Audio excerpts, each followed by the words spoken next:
Okay, Watercolor Club, welcome back. We're still in the month of May, which means we are wrapping up our month of intuitive florals. I have a feeling this will be a multi-part kind of series that we might revisit later. But this month we were doing intuitive florals with a round brush. So, let's just dive right in. Last time we did kind of a small warm-up practice on a square watercolor pad, 8x8 watercolor sheet. At least that's what I did. And now I've just got a standard piece of my go-to 9x12 Canson watercolor paper. So, I am going to tape this because I want a nice crisp border and I want it to stay flat since I'm going to be adding water to it. Ooh, water to it, and I don't want it to crinkle and buckle too much.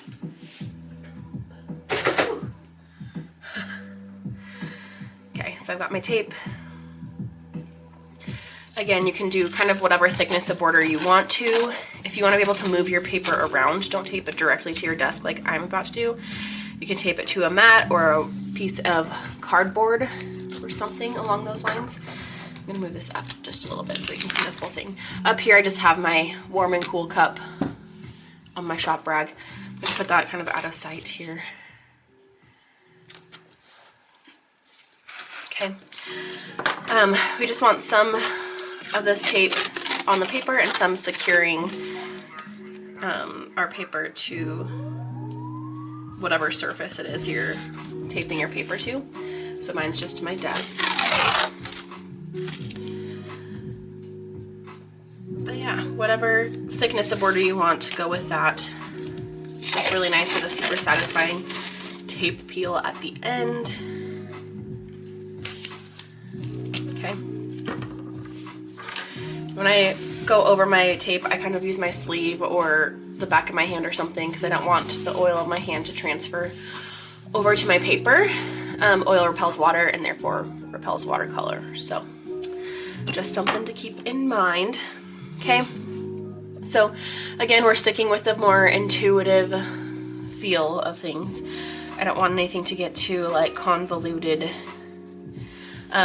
The biggest difference we're gonna do here, we're gonna make, is just mixing up our colors and kind of combining our intuitive florals and that whole process with our color theory and kind of those color theory lessons that we do, or like the water control lessons that we do, like the circle one, or the strawberry one that we did in February, where we're kind of touching the other shapes to let the shapes bleed and kind of meld into each other. Okay, so that being said, let's go ahead and get started. So I'm gonna choose a color palette. This is just one that I really love and I haven't used in a while. So we're just gonna do it, and it's like nice and bright and springy. So I'm just gonna use this kind of more cadmium red color. Scarlet Lake is what it's actually called, I believe. So sometimes when I'm choosing a color palette, I like to swatch it on a separate sheet just to kind of see how the colors look together. Make sure that I like how they flow, I suppose. And yeah, just make sure that it's kind of a good fit. I'm gonna use kind of both of these palettes because I've got paint just everywhere, but I'm gonna try to wake up this creamy gouache color here. It's been dread like that for quite some time, so I'm hoping it'll wake up more. This is our My Marie. Obviously she's seen better days. Giallo di Napoli, Naples yellow reddish. Okay. So kind of just a soft, creamy peach kind of tone. And then this is where it gets kind of wild. I add in this kind of quinacridone violet color. Okay. And then for my kind of base stems and everything, I'm gonna stick with my Payne's Gray. Okay. So this is kind of my palette that I'm working with today. Again, you can choose whatever. Going back to our color theory lessons, this is kind of an odd one. I'd say maybe it's more of like a triadic color scheme. I don't have my color wheel directly in front of me that's not mounted on my wall, so I don't even see the one mounted on my wall right now, actually. Did I take it down? I've been trying to go through my office a little bit, but anyways, this is what I'm working with. I really love these colors and I think they work really beautifully together. If you want to try something different, please, by all means, do you. But this is what kind of I'm going for this intuitive floral series. So when I have a color palette like this, and I'm starting with intuitive florals, what I like to do is kind of start with my lighter base colors and then drop in bleeds of my heavier pigments as we move along. This one I'm kind of reserving for our stem and leaf color, so that's going to be what that is for. And then these are going to be our flower colors that kind of bleed together. But like I said, I'm going to start with this as that kind of base color, that Naples yellow reddish. Could just add a little bit of white gouache to a color to make it kind of creamier, to add it to your pink or to your red or something. If you don't have this color, or whatever color works great. Okay, so again, just thinking back to our earlier lesson, I'm gonna decide where I want this. There's a couple things that I could do when I'm filling in a whole sheet. Either I'll start at the bottom and work my way up, or I'll start kind of in the middle and work my way out. I think for this, I'm gonna start in the middle and work my way out. But yeah, just using my brush to create petal-y shapes. And I wanna work fairly quickly, not like overly quick, but I wanna try to be somewhat fast so I can do my wet and wet bleeds. Okay. So just creating petal-y shapes, maybe flicking off a little bit of that color.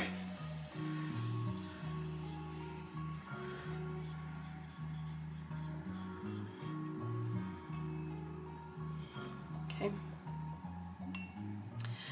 Gonna flick off a little more, do maybe even a lighter kind of version of this somewhere. Just trying to decide how I want to go about it. So when I do these super light, it might be hard to pick up on the camera more so.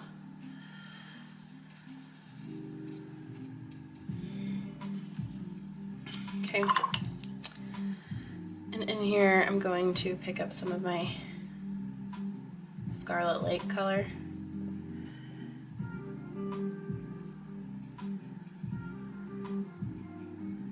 Drop in some bleeds towards the center.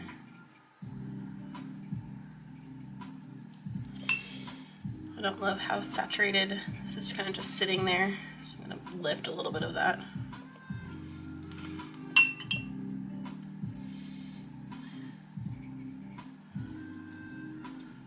Okay, and just for funsies, I'm going to take a little bit of this purple, this quinacridone.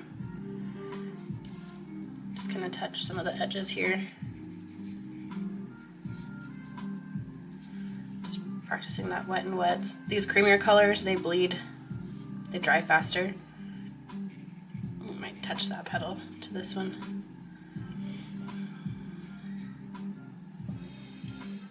You could save this other color for a different flower too if you don't want to muddy them up like I just did.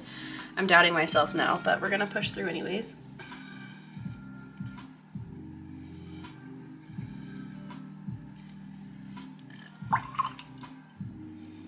Okay. I'm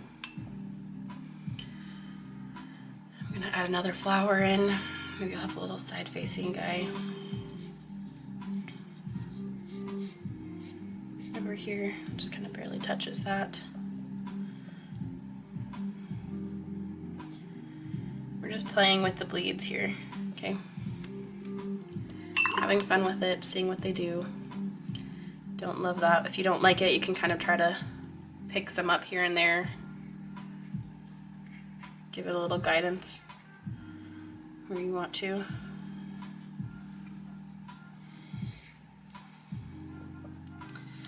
Okay, now I'm going to add some of that Payne's Gray in for our leaves. And again, I'm just doing those very loose, loopy kind of leaves, but I want to touch it while they're still wet to get those bleeds going in there as well.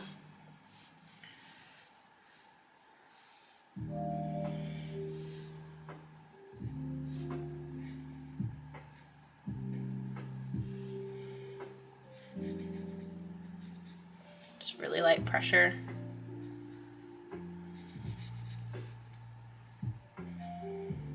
It's kind of dry, so it's not gonna do a ton there.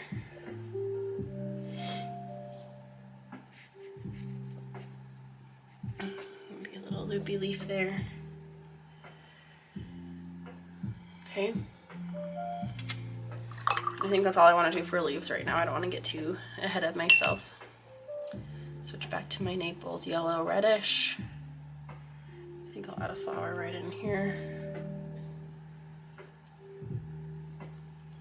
Kind of looks like it's leaning a little bit.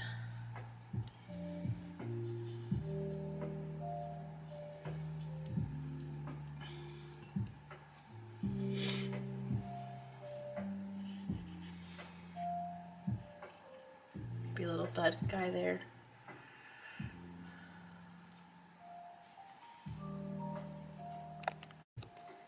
Okay, so I'm just kind of filling in. I pulled this down a little bit and I don't want that stem to go too much further, so I'm just kind of dropping in a few flowers.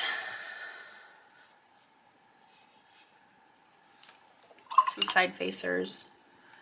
Kind of get some variety in which way they're facing. Get a little bit of this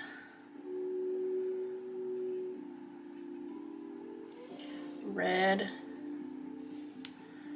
Pull it in. Some of those bleed moments. And drop in a few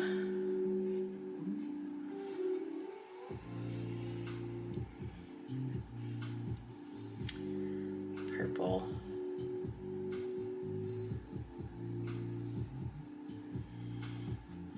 Kind of just doing those more along the top of the petals.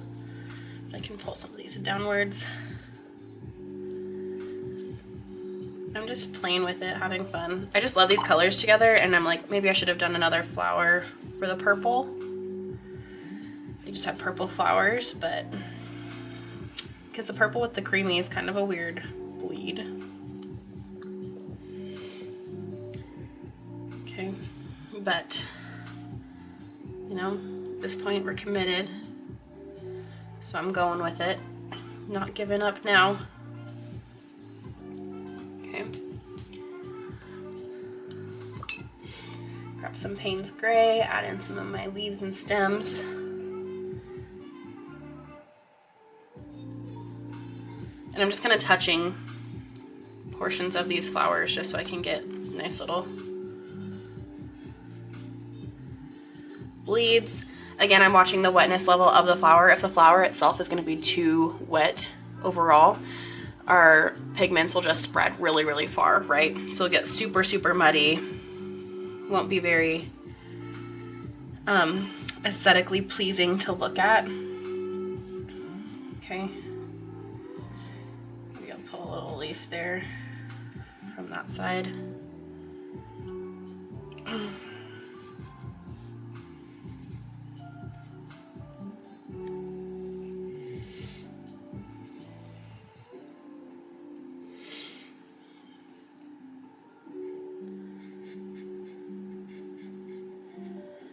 Kind of feeling out what feels good, and I don't want to overdo it or think it, or if it feels too forced, I'm not going to even try it. Okay, but I want to start branching off outside of like this kind of stem area. So I'm gonna put a bigger fluffy guy here.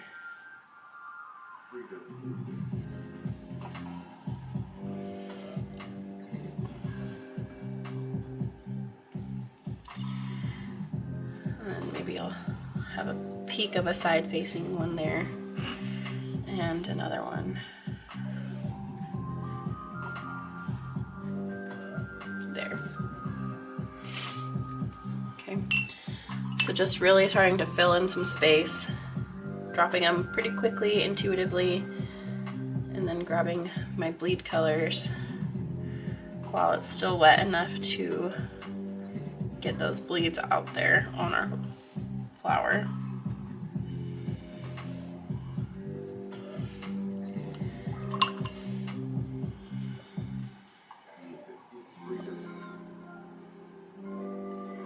So some of this quinacridone.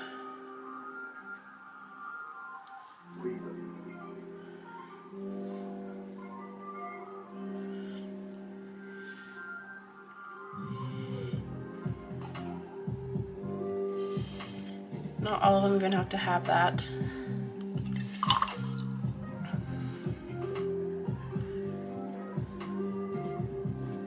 I might guide some of these because it just bleeds in so funky with that other color.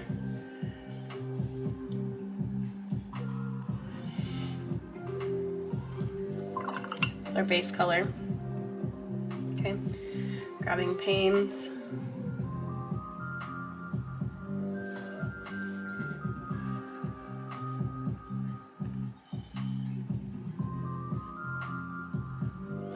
We'll pull that stem kind of off to the side there.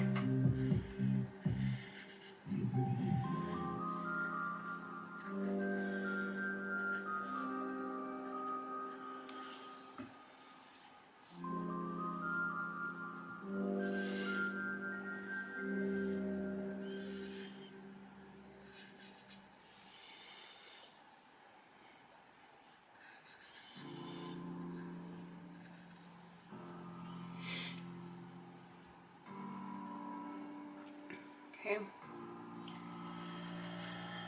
So just filling in space, like I said, just kind of adding a few, taking a step back, looking at our progress. This one I might pick up some of that gray. I don't know, I don't want to mess with it too much. But just evaluating as we go, kind of seeing what we're working with, all the things. Here I might add in another leaf. Poking in there.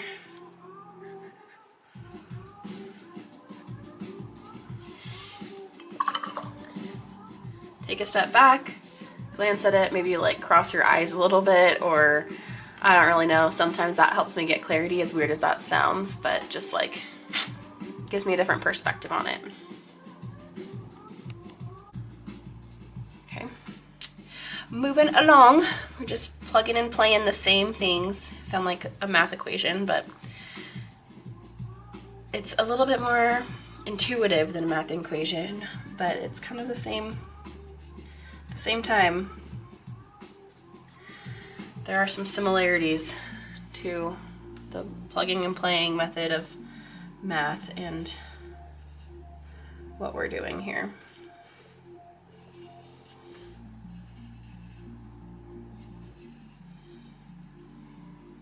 That one goes off the page a little bit.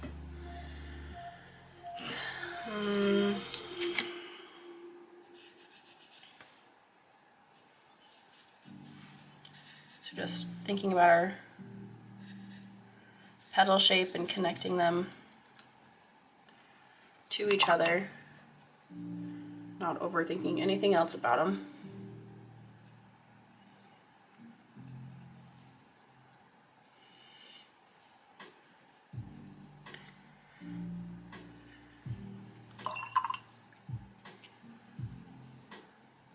Okay.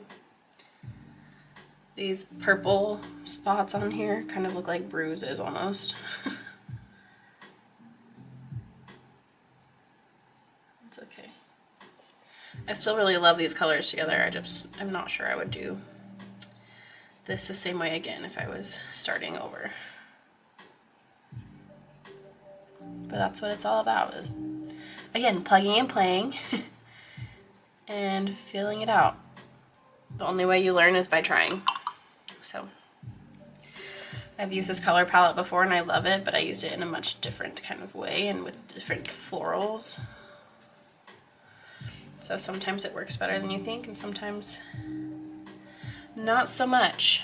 But again, the only way to know is to try.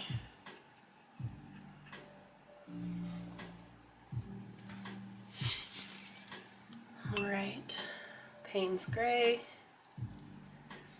If you notice, I kind of do like 3 leaves at a time. Seems to be my go-to number when I'm doing this plugging and playing business. And then after 3, okay, sorry, my camera died. But after 3, I wanted to say petals, but that's not what 3 flowers, I kind of swap over to add some greens, or Payne's Grays in this case, but you know what I mean. Kind of switch over, change tactics, start filling up space, like the negative space of what we have going on, so we have room for both the flowers and the petals. Okay. All right. Plugging right along. It's looking so pretty. I actually do like the purple. Once they kind of settle down, when I first drop it in, it looks a little scary, and then it kind of just has this fun effect later. Spreads a little bit more, and then you kind of get this like tie-dye with all the different colors. So I do like it. I am digging it. Okay. So we're gonna just keep adding in some more stuff. So let's do maybe a big forward facing guy over here. Start taking up some space.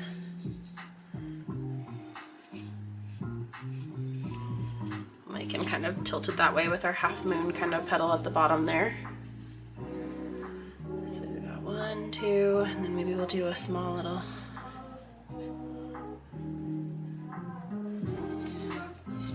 side facer there. Grabbing our bleed color.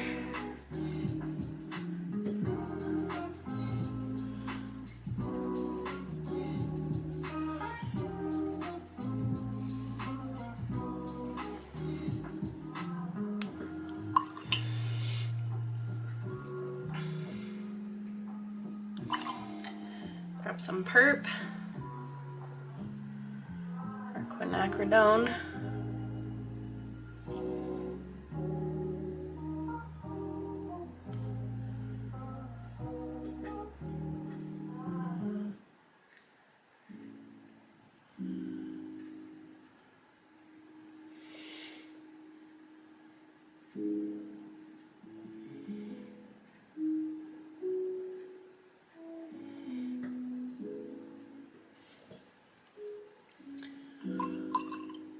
Okay, so got 3 more flowers. Switching over to our Payne's Gray greens.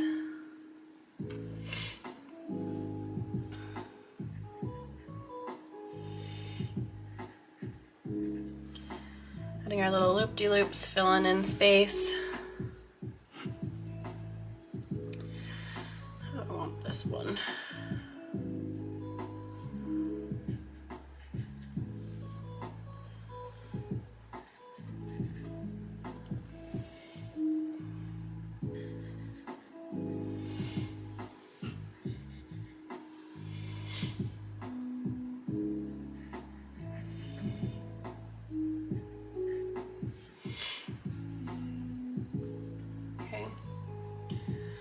Taking a step back to look at it here and there, seeing the bleeds, like this one, rinse off that Payne's gray. Might mop this up a little bit so it doesn't look too muddy here. And the individual colors have more of a chance to shine. This looks a little wet. Funny because it's like a weird combination between like wet and dry here. I'm going to mop that up a little bit, and now I'll go back in because I didn't want it to be too wet, or else this color, this red's still kind of wet, it might still overtake a bit.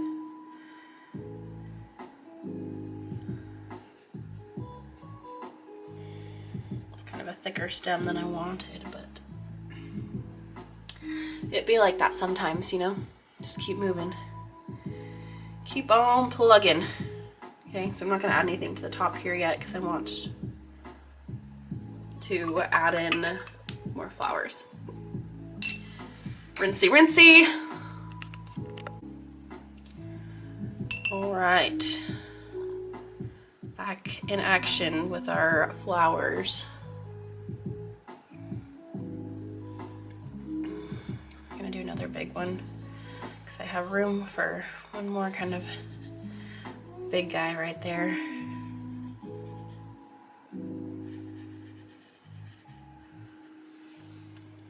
Okay.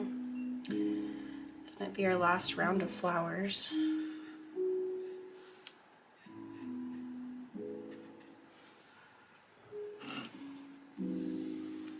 Let's put one kind of off to the side here. All right. That fills up our space nicely. We'll see in the meantime if we're going to do more flowers or if we're going to do more Payne's gray greens, but I don't want to start with that because again I'm doing kind of my 3 and then I find I just have the best balance with that. Don't know why I grabbed Payne's gray. I want my red.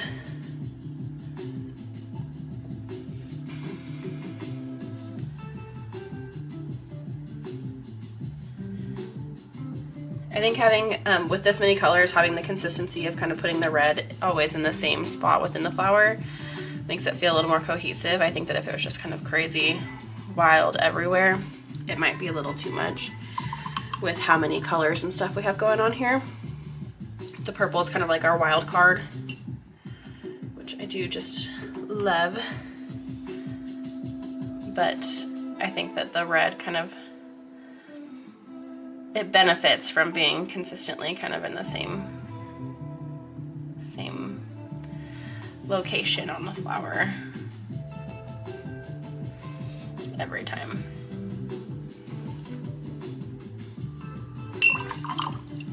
Gives it some cohesion throughout the piece for being so wild and crazy. Okay. This one,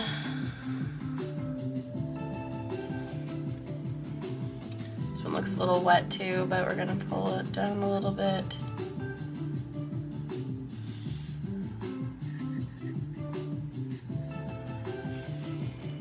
Add in some greens. Since this spot's so open still, I'm gonna pull our stem in this way more so.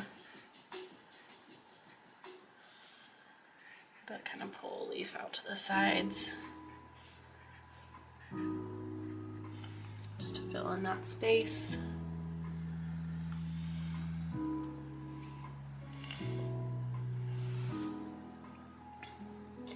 Not every single white space will need filled, like just kind of feel it out, see what you think, but this one I think I'm gonna do a little leaf kind of poking in. And maybe a leaf kind of up here.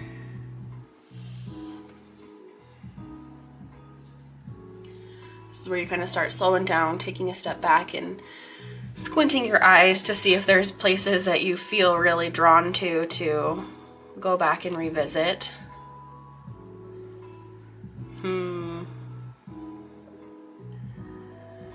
I almost feel like that needs another little flower, just a small little bud in there, kind kind of poking in off the side. So that's what I'm gonna do because it feels right. If it feels right, we go for it. Okay. Just something like that. I'm debating this spot too, just because I think that we might need something. Why not? Okay. You can tell I just laid down a lot of color right there, so I'm gonna pick up a little bit so that it doesn't get too crazy with the bleeds.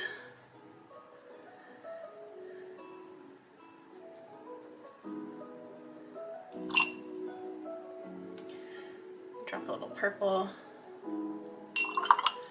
Just a tiny bit. Back to our Payne's Gray.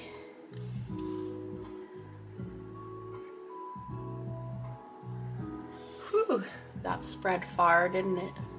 Looks pretty cool though, so I'm gonna leave it. This one I'm just gonna touch and fill in.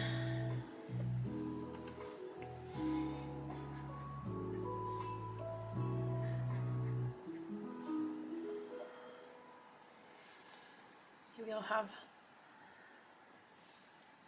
I'm just deciding what to do at the tops here. Do I just leave it like that so it's not so many greens coming up and around in here, or do I want to fill in some extra spots?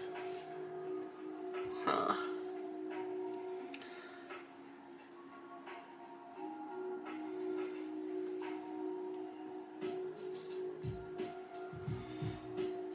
I'm just gonna do it like it's coming out somewhere up at the top, maybe.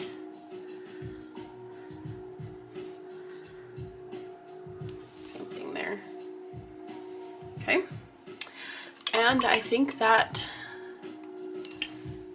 is good for our like solid layer. So the next thing I want to do is add in my little stamens. You can use the same brush, just let it pressure. I'm gonna switch to my 6 just because I have it sitting right here.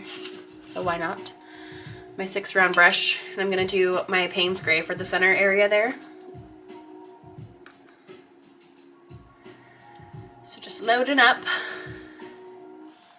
And I'm dotting, kind of spreading out, moving my brush in my hand so that I get different angles of that brush tip, so it's not all just kind of the same stamping, same looking stamp kind of thing. Makes it feel a little more organic.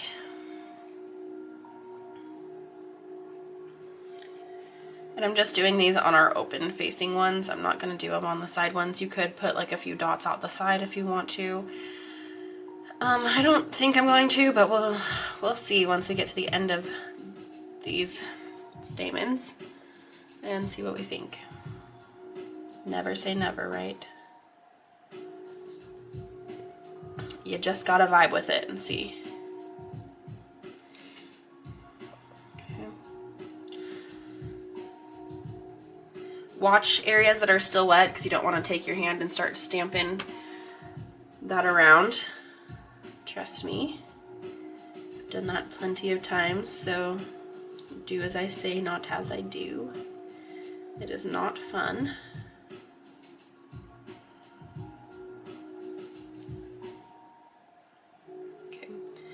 Keeping it kind of sporadic feeling.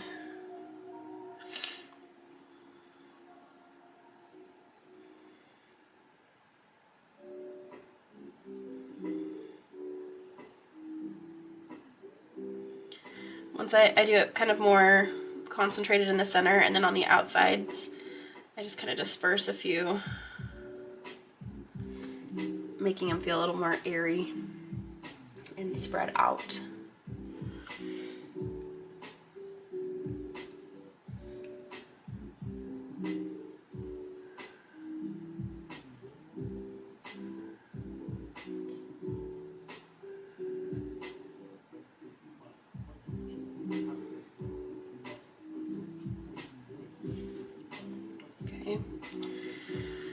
Just dotting in. Dot, dot, dot, dot, dot.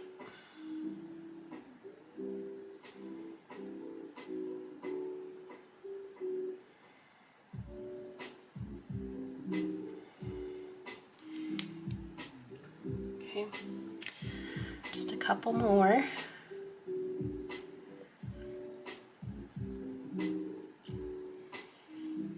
And I am making sure that they're dry just because I don't want to have too much more bleedage, too much more bleeding going on here.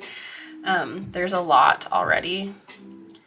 So, I mean, honestly, if you did have it going on, then it's like no big deal really, because you have so much, but at the same time, I already have so much going on that I don't really want to add.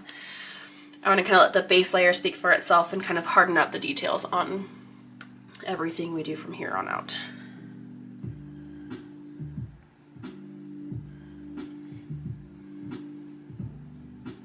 If that makes sense.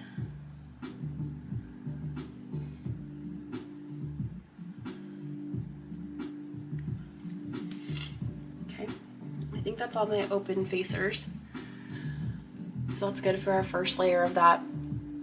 I am gonna go in with my small brush still and some of these. I'm just gonna add in some shadowy bits. So doing the same kind of thing, just following the shapes that I already have on there. Just kind of, again, light pressure, following some of them to add a little bit of an extra shadow or detail in there, just to kind of make it feel more alive and dimensional. Just following what we already have there, so not stressing too much because everything's already pre-written for us. We're just adding some more definition.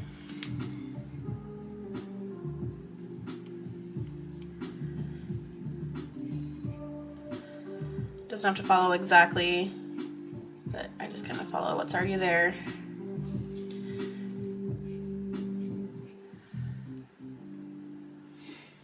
Give it a little, just throw in some shade.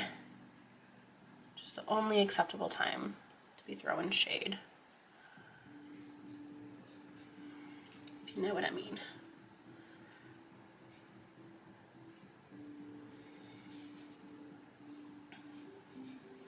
So this part, the hard part's done for us. We've already been there, done that. This is just kind of accentuating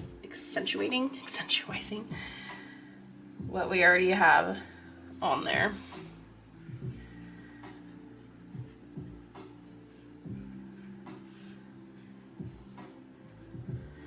This is kind of, again, this whole process, hopefully something that we can get to be more of an intuitive thing and just kind of follow what you think is right as far as like shapes and spacing and colors and all that. But especially this part, I feel like, is where you let it be super intuitive, because it's just kind of, I mean, it's already there, you're just following it, you're just letting your gut tell you to what to add, where to focus. See, I just stamped my hand in that, so I'm going to make sure not to go stamp that around everywhere. Don't be like me. If you do, at least catch yourself like that. The worst is when you don't even realize it, and then you have marks all over your beautiful painting. Okay.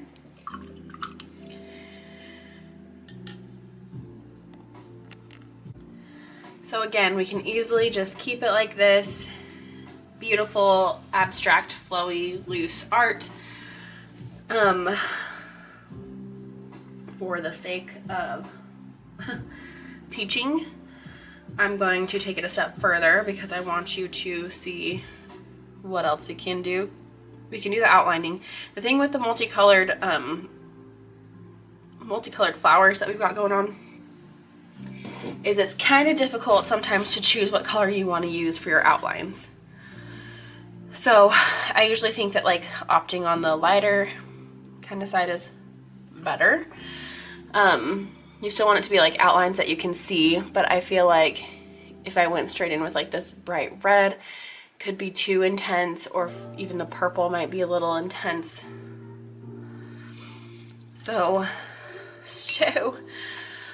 what do we do? I'm going to try to mix a little bit of this red into my, so I'm just kind of adding it to my pile here of my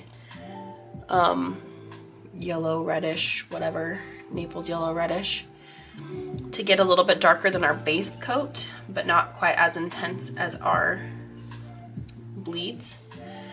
Let's see how that goes.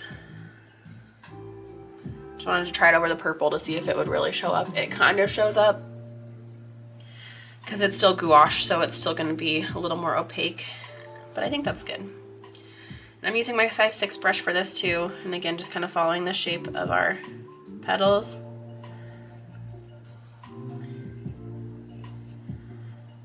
Going petal by petal to add in some details. Very perpendicular hold to maintain that sharp point.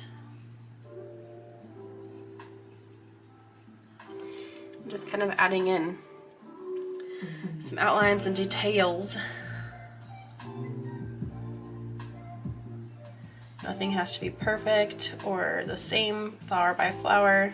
We're just kind of, again, intuitively following the shapes.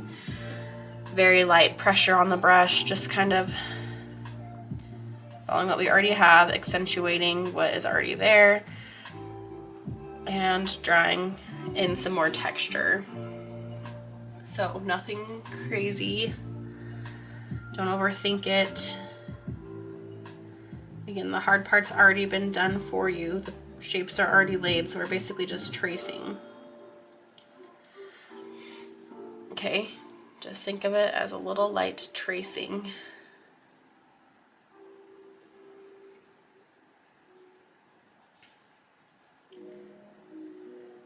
And you can kind of start, it helps you too, because it'll help you, it all just kind of builds on each other. Like the more you do this, it'll help you think of the petals and the shapes that you are using already when you're painting. And it'll help you think of how you can kind of manipulate them when you want to outline them, if and when you want to outline them. It all kind of goes hand in hand, playing into each other. Okay.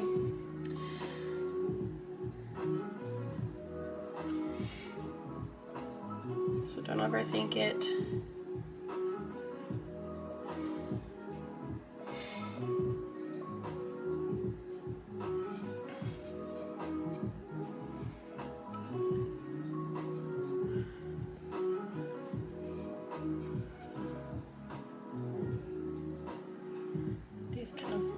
Some of these I like to do that outline of this one, so I kind of just like outline the petal part that would be showing.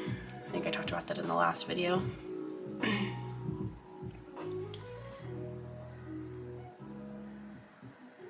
So just flowing with it. We're not overthinking it. We're not trying to make perfect flowers. Perfect doesn't exist. We're just creating flower shapes that we see. Okay.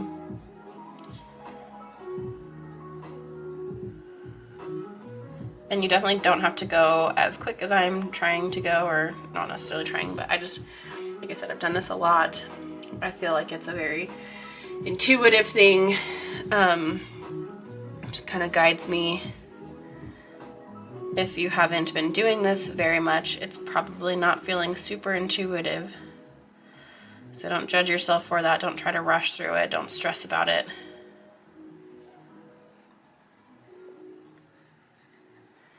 Just enjoy the process. Have fun with it. Or at least try to. Okay. If you have fun with it, the better. The more you have fun with it, the more it's going to show in your painting and the better off you'll be.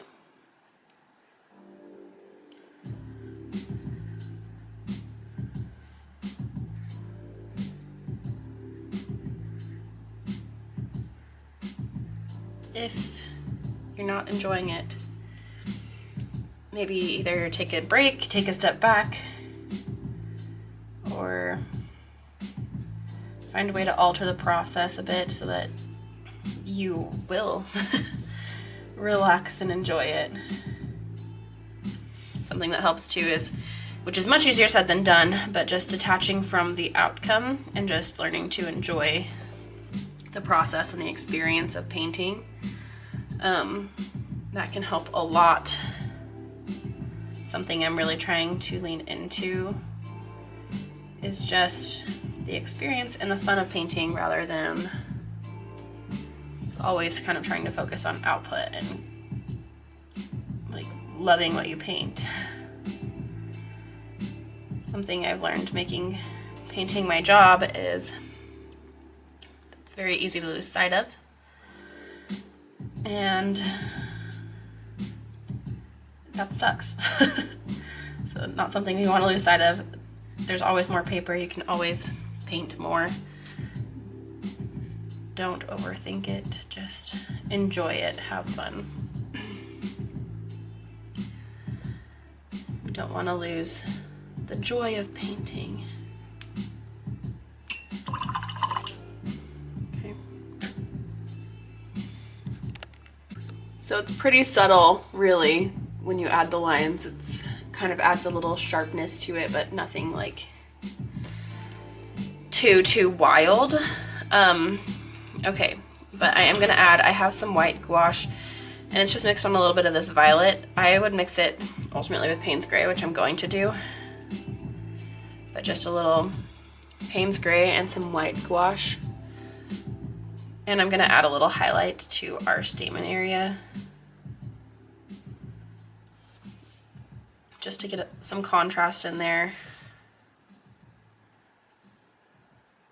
You go through and add some to the leaves too. I'm not going to just because there's like the white background. This is just so concentrated pigment, like right in the center of the flower. I don't want it to be so like overwhelmingly dark, and I want a little more texture than I had. I'm not kind of outlining all of the dots per se, but I'm just kind of adding a little highlight on part of the center area, just to get a little brightness in there. Okay, beautiful. And then again, play with it. You can outline and add and take away as much as you want to. You can go in and add a background. For the sake of this tutorial, I am not going to because that's just going to take way too much time. But again, if you're enjoying the process and want to have fun with it and want to explore more, do whatever you want to do. I also don't think I want another color in there because we've got lots of colors going on in this bad boy, and I really enjoy it actually. I really like the way the purple, I know I said I wouldn't do it again if I did it that way, but I might. I mean, it's a little more complicated and to add another thing, but it's also good to practice our color. Water control and such, or bleeds, blends, all those fun things. So just removing the tape, again, I go low and slow, so I'm pulling it just like very flat to my surface. If I go upwards like this, I usually find there's a better chance of ripping the painting, which I don't want. It ruins a crisp border and can really pull off like the top layer of your painting, which really sucks. But there we have it. She's beautiful. I love this color palette so much. I think it's so much fun. Sometimes if you're not painting vertically like me, not painting it just like this, it can be kind of fun to move them around so you add things from a different angle, so it looks like, because it kind of feels like there's a definite up and down, but if you move it around when you paint, you can add it so that it doesn't feel as like vertical, if that makes sense.